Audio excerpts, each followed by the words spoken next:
உங்க காது முடியாதுங்கிற சத்தத்தை நிறைய கேட்டுச்சு, அது எனக்கு தெரியும். இனிமே முடியுங்கிற சத்தத்தை உங்க காது கேட்கட்டும், உங்க வாழ்க்கை அதை பார்க்கட்டும்.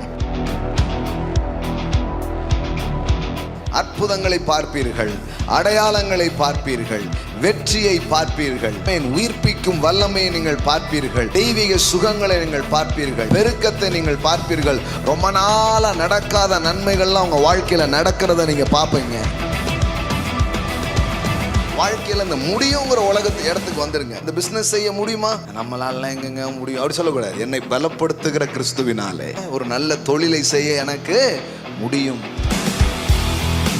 இந்த குடும்ப வாழ்க்கையை நடத்த முடியுமா? என்னை பலப்படுத்துகிற கிறிஸ்துவினாலே அதை செய்ய முடியும்.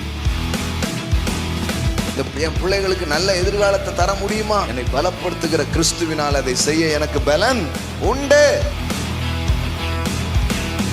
கடவுளுடைய வார்த்தை ஜீவனுள்ள வார்த்தைகள். அதை கேட்கும் போது அதில் சாதகங்கள் நிறைந்திருக்கிறது. இந்த வார்த்தையை நீங்க எடுத்துக்கிட்டீங்கன்னா இந்த நெகட்டிவ் வேலை நீங்க பாசிட்டிவா இருப்பீங்க. ஏன்னா இன்னைக்கு நம்பிக்கையை பேச, ஜீவனை பேச ஆட்களே இல்லை. அது இந்த கொரோனாலாம் கிராஸ் பண்ணி வந்தவொடனே அப்படி உட்காந்துட்டு இருக்கோம். என்னன்னே தெரியல. 10 மணிக்கெல்லாம் இழுத்து மூடிட்டு ஓடிடுறாங்க.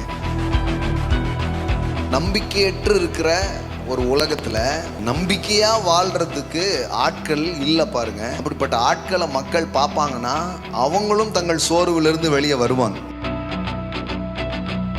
பைபிள் உங்களுக்கு ஒரு இயலாமையின் வாழ்க்கையை பற்றி பேசல, பலகீனமான வாழ்க்கை குறித்து என்ன பண்ணல பேசல, ஒரு சோகமான வாழ்க்கை குறித்து என்ன பண்ணல பேசல, ஒரு தோல்விகரமான வாழ்க்கை குறித்து என்ன பண்ணல பேசல, ஒரு நம்பிக்கையற்ற வாழ்க்கை குறித்து பேசல. இருளின் நடுவிலே வெளிச்சம் எனக்கு உதிக்கும், அந்த வாழ்க்கையை பத்தி தான் வேதவசனம் பேசுகிறது.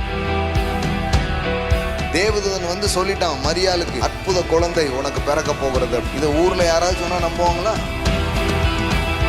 எல்லாம் ரைட்டுங்க, ஆனா இது எப்படி நடக்கும்? இது எப்படி அப்படிதான் மரியாளுக்கு அதான் ஒரு கேள்வி. அவளும் ஒரு சாதாரண ஒரு பெண் தான். லைஃப்ல அப்படி நிறைய கேள்வி இருக்குதா இல்லையா? இது எப்படி? கோடி கோடியா சம்பாதிக்கிற பிசினஸ் செய்வேன், ஆனா முதலீடு ஒன்றும் பெருசா இல்லாத மாதிரி இருக்கும். அப்ப நம்ம என்ன யோசிப்போம்? முதலீடே இல்லையே, அது எப்படி ஆகும்? அப்போ ஒரு பெண் முடியாதுன்னு நினைக்கிறா. ஏஞ்சலிக் மினிஸ்ட்ரி நடக்குது, ஒரு தேவ தூதன் பேசுறான். அதை கேட்கும் போது அவளுக்கே கன்வின்ஸ் ஆகுது. முதல்ல அன்பிலீவபிளா தான் இருக்குது, நம்ப முடியாததான் இருக்குது. இது எப்படி ஆகும்னு நிறைய விஷயம் இருக்கலாம். பதில் தான் அது எப்படி ஆகும்னா தேவனுடைய ஆவியானவர் உங்க வாழ்க்கையில் அதை சாத்தியப்படுத்தும்.